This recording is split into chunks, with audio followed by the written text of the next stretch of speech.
네, 오늘은 요한일서 5장 18절 말씀을 공부하겠습니다. 우리 한 목소리로 한번 같이 읽겠습니다. 시작. 하나님께로부터 난 자는 다 범죄하지 아니하는 줄을 우리가 아노라. 하나님께로부터 나신 자가 그를 지키심에 악한 자가 그를 만지지도 못하느니라. 아멘. 오늘 말씀 이제 이 말씀을 공부하겠는데요. 오늘 말씀도 복음의 관점으로 보지 않으면 정말 이해가 되지 않는 그런 말씀입니다. 왜냐하면 하나님께로부터 난 자는 다 범죄하지 아니한다라고 말씀하고 있기 때문에 그렇습니다. 하나님께로부터 난 자라는 말은 물과 성령으로 겁난 자를 말하는 것인데, 그렇다면 이 말씀은 믿는 자는 죄를 범하지 않는다는 말이 되는 것입니다. 그런데 믿는 우리들의 현실을 보면 물론 원하는 것은 아니지만 죄를 범하고 있습니다. 그렇다면 하나님께로부터 난 자는 그것도 다 범죄하지 않는다라고 했기 때문에 우리는 하나님께로부터 난 자가 아닌 것이 되기 때문입니다. 그러나 우리는 이 말씀을 이미 요한일서 3장 9절에서 공부한 바가 있습니다. 그래서 그때 공부를 잘하신 분들은 물론 이 말씀이 무엇을 의미하는 것인지를 잘 알 것인데요. 제가 한번 요한일서 3장 9절을 읽어보겠습니다. 하나님께로부터 난 자마다 죄를 짓지 아니하나니 이는 하나님의 씨가 그의 속에 거하며 그도 범죄하지 못하는 것은 하나님께로부터 났습니다. 이렇게 기록하고 있습니다.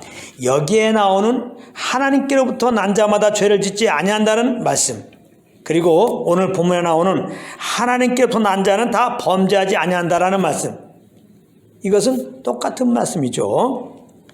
그런데 이것은 믿는 자는 이제 죄를 범하고 살지 않게 된다는 그런 말씀을 말하는 것이 아니라는 것입니다. 이걸 잘 알아야 돼요. 만약 이것이 그런 의미라면 그야말로 우리는, 그리고 이 땅에 믿음으로 거듭났다고 하는 모든 사람들은 다 속고 있는 것입니다. 거듭나지 않았는데, 구원받지 않았는데 구원받은 줄 착각하고 있는 것이다 이 말입니다. 왜냐하면 누구도 믿은 다음에 죄를 짓지 않고 산 자들이 없고 살 자들이 없기 때문에 그렇습니다. 물론 믿는 자들은 당연히 죄를 짓고 살면 안 되는 것이지만, 그러나 이것은 죄가 있는 연약한 육신이 있고 있는 한 불가능한 일인 것입니다. 그러므로 이런 우리의 연약함을 아시는 주님께서 이런 의미로 이 말씀을 주실 리는 없는 것입니다. 요한일서 1장 10절에 보면 우리가 범죄하지 아니하였다 하면 하나님을 거짓말하는 이로 만드는 것이라고 해서 주님께서는 믿는 자들일지라도 죄와 담을 쌓고 지낼 수 없음을 이미 알려주신 바 있습니다. 그러므로 이 말씀을 문자적으로 그대로 받아들여서 내가 이러저러한 죄를 범했으니까 나는 거듭난 자가 아니야 라고 정죄에 빠진 일이 있으면 안 되는 것입니다. 더구나 내가 믿음으로 거듭난 자로서 죄를 범하지 않는 거듭난 자라는 것을 입증하는 차원에서 죄를 범하지 않으려고 노력해도 안 되는 것입니다. 그렇게 되면 그 순간 우리 육신 안에 있는 죄성이 불을 듯 올라와서 얼마 못 가서 죄에 깊이 빠지게 되고 곧 나는 구원받지 않았던 자구나, 이렇게 하면서 큰 정죄에 빠지게 되고 마는 것입니다. 그렇다면 하나님께로부터 난 자들은 다 범죄하지 않는다는 말은 무슨 뜻일까요? 아주 궁금해집니다. 그것은 믿는 자들이 받은 생명이 범죄하지 않는 의로운 생명이라 그런 뜻인 것입니다. 그래서 그 생명으로 새롭게 거듭난 자들은 이제 죄를 범할 수 없는, 즉 의로운 생명으로 거듭난 새 사람이 되었다는 말씀인 것이죠. 그래서 믿는 자들을 하나님께서는 의롭다 하시고 의인이라고 부르시는 것입니다. 이것을 알라라고 오늘 본문은 말씀하고 있는 것입니다. 이것이 복음인 것입니다. 우리가 행한 것은 죄뿐이었는데 우리 죄를 대신해서 죽으시고 부활하신 예수를 믿는 자마다 의롭다 하시고 그 의로운 생명으로 거듭나게 하셔서 의인되게 하시는 것 말입니다. 예수님을 구주로 영접하여 그 마음에 하나님의 아들이 있는 자는 그 아들의 생명, 즉 하나님의 생명이 있는 것입니다. 왜냐하면 하나님의 생명이 그의 아들 안에 있기 때문에 그렇습니다. 요한일서 5장 11절 12절 말씀을 제가 한번 읽어보겠습니다. 또 증거는 이것이니 하나님이 우리에게 영생을 주신 것과, 영생은 하나님의 생명을 말한다고 그랬어요. 이 생명이 그의 아들 안에 있는 그것이라. 아들이 있는 자에게는 생명이 있고 하나님의 아들이 없는 자에게는 생명이 없느니라. 이렇게 말씀하고 있습니다. 우리는 예수님을 영접했습니다. 예수 안에 하나님의 생명이 있습니다. 그러므로 우리 안에 하나님의 생명이 있다는 것을 꼭 기억하시기 바랍니다. 그런데 이 생명이 무슨 생명이에요? 죄를 범할 수 없는, 죄를 범하지 않는 의로운 생명이다 이 말입니다. 우리는 이 의로운 생명으로 새로운 자가 된 거예요. 새롭게 거듭난 자가 된 거예요. 이것을 좀 알라 이 말이에요. 그리스도 안에 있는 우리들은 죄를 범할 수 없는 의로운 생명으로 새롭게 거듭난 자가 된 거예요. 그러므로 믿는 자들은 이제 하나님의 의로운 생명으로 거듭난 의인이 된 것을 알고, 그렇기 때문에 의인의 삶을 살아야 되는 것입니다. 그럼 의인의 삶이란 무엇이냐? 내가 사는 것이 아니에요. 내가 윤리도덕적으로 의롭게 사는 것이 아니란 말이에요. 내 안에 살고 계시는 그리스도로 사는 것입니다. 그게 의인의 삶인 겁니다. 그리스도로 사는 삶이란 뭐냐? 우리 안에 계신 성령님의 인도함을 따라서 사는 것을 말하는 거예요. 이렇게 성령의 인도함을 따르는 것을 보고 새 생명의 삶이다, 혹은 의인의 삶이다, 혹은 하나님의 아들답게 사는 삶이다, 혹은 죄를 범치 않는 삶이다, 이렇게 말하는 것입니다. 그러므로 우리는 항상 우리 안에 계신 성령님을 의식하고 인정하고 이분의 음성을 듣는 자리에 가야 되는 것이죠. 어디에 있든지 무엇을 하든지 우리는 그래야 되는 것입니다. 성령과 교통하는 것은 우리가 어디에 있든지 무엇을 하든지 상관없이 할 수가 있어요. 영으로 교통하는 것이기 때문에 가능한 것입니다. 성경에도 무시로 시시로 성령과 기도하라, 교제하라 이렇게 말씀하고 있기 때문에 우리도 얼마든지 영으로 그렇게 할 수 있습니다. 오늘 본문 후반절에 보면 하나님께로부터 나신 자가 그를 지키심에 악한 자가 그를 만지지도 못하느니라 그랬는데요. 여기 하나님께로부터 나신 자, 그는 누굽니까? 예수 그리스도를 말하는 겁니다. 그리고 악한 자는 누굽니까? 이 세상의 임금인 마귀를 말하는 것입니다. 그리스도께서 믿는 우리들을 마귀로부터 지켜주시고 보호해준다는 말씀인데요. 이 의미는 거짓 가르침으로부터, 다른 복음으로부터 예수님은 우리를 지켜주시고 보호해준다는 말씀입니다. 예수님은 지금도 하나님 보좌 우편에서 무엇 하고 계시느냐? 중보하고 계십니다. 중보. 어떤 중보를 하고 계시느냐? 우리가 이 세상의 다른 복음으로부터 보호될 수 있도록, 진리로 우리 마음이 보호될 수 있도록, 우리 영혼이 보호될 수 있도록 그거 기도하고 계세요. 깜짝 놀라겠죠? 요한복음 17장 15절부터 17절에 보면 예수님이 지금 하나님 보좌 우편에서 기도하고 있는 내용인데요. 잘 들어보세요. 내가 비옵는 것은, 이거 지금 예수님이 아버지께 비옵는 것은 그 말은 그들을 세상에서 데려가시기를 위함이 아니요 다만 악에 빠지지 않게 보존하시기를 위함이니이다. 세상에서 보호될 수 있도록, 이 세상의 잘못된 가르침에서 보호될 수 있도록, 내가 세상에 속하지 아니함같이 그들도 세상에 속하지 아니하옵나이다. 그들을 진리로 거룩하게 하옵소서. 아버지의 말씀은 진리니이다. 진리 대신 하나님의 말씀은 한마디로 뭐냐? 은혜의 복음을 말하는 겁니다. 은혜의 복음. 은혜의 복음으로 거룩하게 하옵소서. 은혜의 복음 안에 거하게 하시옵소서. 은혜의 복음을 아는 지식에서 자라가게 하소서. 이렇게 예수님이 지금 기도하고 있기 때문에 우리가 연약하여 다른 복음에 조금 혼돈될 수 있지만 그런 혼돈을 통해서 하나님은 더욱더 은혜의 복음을 알도록 민자들 가운데 그래 지금 역사하시고 간섭하고 있다는 것입니다. 그런가 하면 예수님은 믿는 자에게 성령님을 보내주셔서 성령으로 거짓에 속지 않고 은혜의 복음 안에 거하게 하고 계시는 것입니다. 우리가 이미 공부한 바 있는데요. 요한에서 2장 27절 말씀입니다. 제가 한번 읽어보겠습니다. 너희는 주께 받은 바 기름 부음이 너희 안에 거하나니 아무도 너희를 가르칠 필요가 없고 오직 그의 기름 부음이 모든 것을 너에게 가르치며 또 참되고 거짓이 없으니 너희를 가르치신 그대로 주 안에 거하라. 성령님 우리에게 온전하게 은혜의 복음을 알려주시며 경험하게 하시며 그 안에서 행하도록 인도하고 계신다 이 말이에요. 그래서 성령께서 인도하신 대로 거하라. 은혜의 복음 안에 거하라. 지금 그렇게 말씀하고 있어서 우리가 성령의 인도하면 한다면 은혜의 복음 안에 딱 거하게 되죠. 다른 복음에 미혹되지 않죠. 그래서 구원의 그 주님만 찬양할 수 있는데요. 성령님은 철저하게 우리를 죄에서 구원하시기 위하여 십자가에서 죽으시고 부활하신 예수 그리스도의 은혜를 알게 하십니다.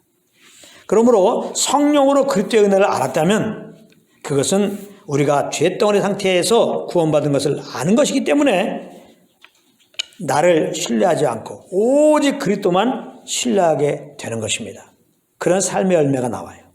나를 자랑하지 않고 오직 구원의 예수만 자랑하는 그런 삶의 열매가 맺혀지게 되는 겁니다. 그리고 성령으로 하나님의 사랑을 알았다면 그것은 우리가 죄인 됐을 때에 그 아들까지 아끼지 아니하시고 우리를 자녀 삼아주신 그 사랑을 아는 것이기 때문에 우리는 더 이상 우리의 연약함을 보며 정죄받지 않고 더 이상 환경의 어려움을 말미암아 눌리지 않고 여전히 나를 사랑하시는 하나님의 그 사랑을 찬양하게 되는 것입니다. 이 부분을 아주 잘 설명하고 있는 성경 구절이 있어요. 로마서 8장 31절부터 39절까지입니다. 제가 한번 잘 읽어볼 테니까 하나님의 사랑을 물씬 느끼시고 그 사랑 안에 내가 있다는 것을 아시고 그것을 안다면 더 이상 여러분들은 조금 잘못했다고 지옥 가는 거 아니야? 정죄받지 않습니다. 어떤 어려움이 있더라도 절대로 염려 의심하지 않습니다. 오히려 환난 중에도 즐거움과 감사하는 열매를 맺게 되는 겁니다. 한번 잘 들어보세요. 그런즉 일에 대하여 우리가 무슨 말하리요? 만일 하나님이 우리를 위하시면 누가 우리를 대적하리요? 자기 아들을 아끼지 아니하시고 우리 모든 사람들을 위하여 내어주신 이가 어찌 그 아들과 함께 모든 것을 우리에게 주시지 아니하겠느냐? 누가 능히 하나님께 택하신 자들을 고발하리요? 의롭다 하시는 이는 하나님이시니 누가 정죄하리요? 죽으실 뿐 아니라 다시 살아나시는 이는 그리스도 예수시니 그는 하나님 우편에 계신 자여 우리를 위하여 간구하시는 자신이라. 누가 우리를 그리스도의 사랑에서 끊으리요? 환난이나 공고나 박해나 기근이나 적신이나 위험이나 칼이랴. 기록된 바 우리가 종일 주를 위하여 죽임을 당하게 되며 도살당할 양같이 여김을 받았나이다 함과 같으니라. 그러나 이 모든 일에 우리를 사랑하신 이로 말미암아 우리가 넉넉히 이기느니라. 내가 확신하노니 사망이나 생명이나 천사들이나 권세자들이나 현재일이나 장래일이나 능력이나 높음이나 기품이나 다른 어떤 피조물이라도 우리를 우리 주 그리스도 예수 안에 있는 하나님의 사랑에서 끊을 수 없으리라. 예, 우리는 그리스도 안에 있습니다. 그리스도 예수 안에 있는 하나님의 사랑 안에 있습니다. 그 사랑의 줄로 우리가 매어 있습니다. 아무도 여기서 끊을 수 없다는 거예요. 그 사랑이 죄에서 우리를 구원해 주셨는데 이 땅에서 어떤 어려움 가운데서 왜 안 구원해 주시겠느냐? 이걸 안다면 뭘 걱정입니까? 뭘 걱정이냐고요. 죄덩이 된 우리들을 그 안을 통하여 구원하시고 자녀 삼아주시고 하나님이 우리를 의롭다고 하시는데 우리가 조금 잘못했다고 누가 정죄하면서 너는 이제 지옥 간다 그런 말 할 수 있냔 말이에요. 다 이렇게 말하는 것은 하나님의 사랑을 몰라서 그런 거예요. 우리가 이렇게 염려의심하고 우리가 이렇게 조금 잘못하면 나 지옥 가는 거 아니야? 이런 근본적인 구원관이 흔들린 것은 정말 그 알까이 내어주신 하나님의 사랑을 잘 몰라서 그런 겁니다. 그럼 어떻게 할까요? 성령으로 아는 거예요. 우리는 그런 걸 기도하는 거예요. 하나님 아버지의 성령으로 말미암아 예수가 그리스도 되시고 하나님이 정말 그 알까이 내어주신 그 사랑인 것을 좀 알게 하세요. 지식은 안 되겠습니다. 정말 내 영으로 경험되게 맛보게 하여 주시옵소서. 이렇게 기도한다면요, 하나님은 성령으로 말미암아 알게 하세요. 예수 대 십자가 은혜를, 하나님의 그 사랑을 딱 알게 하세요. 그래서 갑자기 내 마음에 평안이 딱 오면서 구원하신 주님께 감사하면서 그 주님만 높이게 되는 거거든요. 꼭 그런 은혜가 넘치길 바랍니다. 그러므로 우리가 다른 복음에 미혹되지 않고 예수 한 분만으로 만족하며 구원을 베풀어 주신 하나님과 어린 양 예수님께 감사와 영광을 돌리며 살 수 있는 길은 오직 성령과 교통 속에서 하나님의 사랑과 예수 그리스도의 은혜를 아는 자리에 있어야 되는 것입니다. 그것은 그 은혜의 복음을 가르쳐주는 교회와 함께하는 것입니다. 우리가 온전히 주님을 잘 배우고 온전히 섬길 수 있는지에 대한 성패가 여기에 달려있다 해도 과언이 아닌 것입니다. 지금부터 굉장히 중요한 말씀하고 있습니다. 왜냐하면 우리는 몸의 지체이기 때문에 그렇습니다. 몸의 지체는 몸으로부터 영양을 공급받는 것입니다. 영양 공급은 결코 지체들 스스로 해서 오는 것이 아닙니다. 손에서 또 발에서 스스로 영양을 공급받고 이렇게 손으로 다가 발로 타는 게 아니란 말이에요. 몸으로부터 영양을 공급받고 손이 발이 지금 그 역할을 하고 있다 이 말입니다. 그럼에도 이걸 모르고 어떠한 한 지체가 자기가 잘났다고 교만해져서 몸에서 떨어져 나온다면 어떻게 될까요? 그 즉 지금은 사망입니다. 그렇기 때문에 은혜의 복음을 가르쳐주는 교회와 함께하는 것이 너무 중요한 것입니다. 그렇게 될 때 자연스럽게 우리 영혼이 그 은혜의 복음으로 강건하게 되고 은혜의 주님만을 높이는 삶이 되는 것입니다. 그리고 은혜의 복음을 가르치는 교회와 함께한다는 말은 또한 구체적으로 그 은혜의 복음을 가르쳐주는 자를 영적 아비로 두어야 한다는 말이기도 합니다. 이것은 성령의 인도함의 확증을 그로부터 받은 말씀에 두라는 의미입니다. 문제 학생들, 탈선하는 학생들의 공통점이 무엇입니까? 자기 아비의 말보다 자기 소견에 옳은 대로 행한 것입니다. 분별력이 없기 때문에. 그렇게 할 때 불량배의 유혹에 쉽게 넘어가서 급기야 자기도 불량배가 되는 것입니다. 영적인 원리도 똑같은 것입니다. 자기 앞에 세워주신 영적인 아비를 통하여 주신 말씀에 우선하여 움직이지 않고 나름 인도함이라고 움직일 때 이 다른 복음의 유혹에 넘어갈 수 있게 된단 말입니다.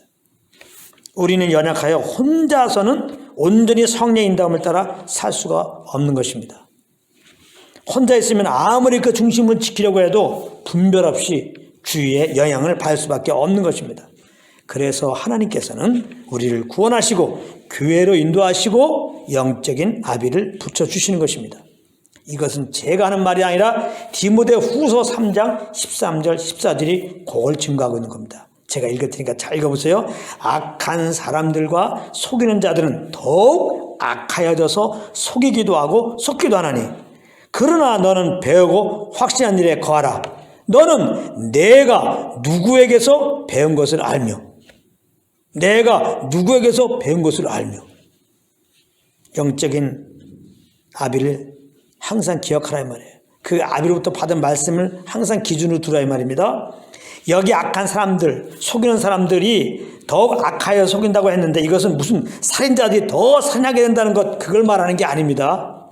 이것은 다른 복음을 전한 자들이 마지막 때가 되면 더욱더 다른 복음으로 교묘하게 성도들을 미혹한다 이 말입니다.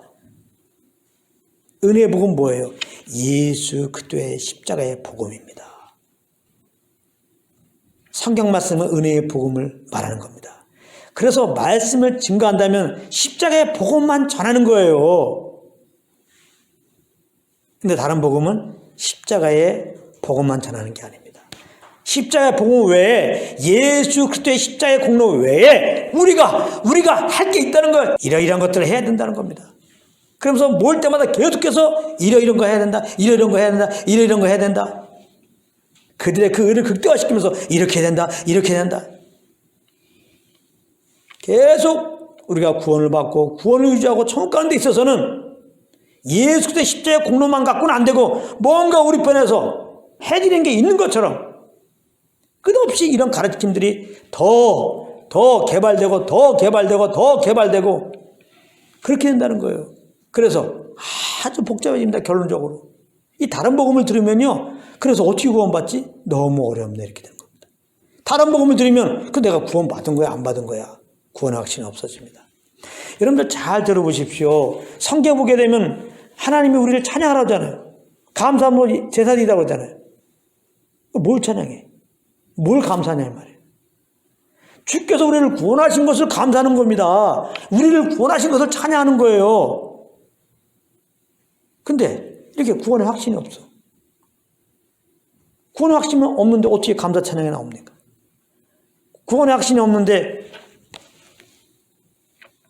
어떻게 하나님께 예배드릴 수 있냔 말이에요. 말이 안 되는 겁니다. 정말 예수의 복음이 선포되어지고 복음에 대해서 아멘 하면요. 더 이상 필요 없습니다. 이제는 감사 기쁨으로 그리스도만 높이는 것밖에 없어요. 다른 말씀 필요 없습니다. 모든 말씀은 예수 그리스도의 복음에 대한 거라니까요. 근데 어떤 목사님 말씀 드리면은 복음만이 아닌 것 같아. 야, 난 복음만이 다인 줄 알았는데 이 말씀 들으니까 야, 이거 필요한 말씀이야. 아, 이거 필요한 말씀이야. 그렇게 생각된다면 지금 미혹되고 있는 거거든요. 근데 그런 식으로 얼마나 많이 증거하냔 말이에요. 복음 외에 이 말씀을 받아야 구원받는다. 이 말씀을 받아야 구원에 이른다. 다 다른 복음입니다. 다 다른 복음이에요. 여러분들이 사도행전을 읽어보십시오. 예수님의 제자들이 어떤 말씀 증거했는가 읽어보십시오. 저는 정말 제가 하나님의 말씀을 맡은 자인데 뭘 전해야지? 고민하다가 예수님의 제자들이 전한 그 내용이 뭔가 읽어보면 되겠구나. 그러잖아요. 그래서 사도들이 증거한 내용을 읽어봤죠. 그리고 사도 바울의 서신서를 읽어봤죠. 뭘 얘기합니까?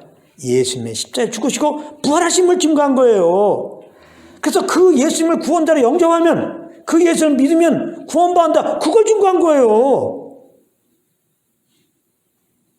그것만 전해야 되는 겁니다. 그걸 제가 아는 순간 그래서 저는 그것만 증거하는 거예요. 그래서 믿음으로 구원받는 자는 그럼 어떻게 되냐? 믿음으로 구원받는 자는 하나님의 생명으로 하나님의 자녀가 되었기 때문에 자녀께 살아야 되는데 그래요. 의로운 생명으로 겁나가지고 의로운 자가 되었기 때문에 의로운 삶을 살아야 되는데 그건 뭐냐? 우리 안에 계신 성령님과 동행하는 것이다. 바울의 서신서는 그걸 얘기하는 겁니다. 믿는 자들은 성령을 쫓아행하라. 성령을 쫓아행하라. 그게 다예요. 그렇지 않습니까? 예수님을 잘 섬기는 게 뭡니까? 예수님이 내 안에 오셨어요.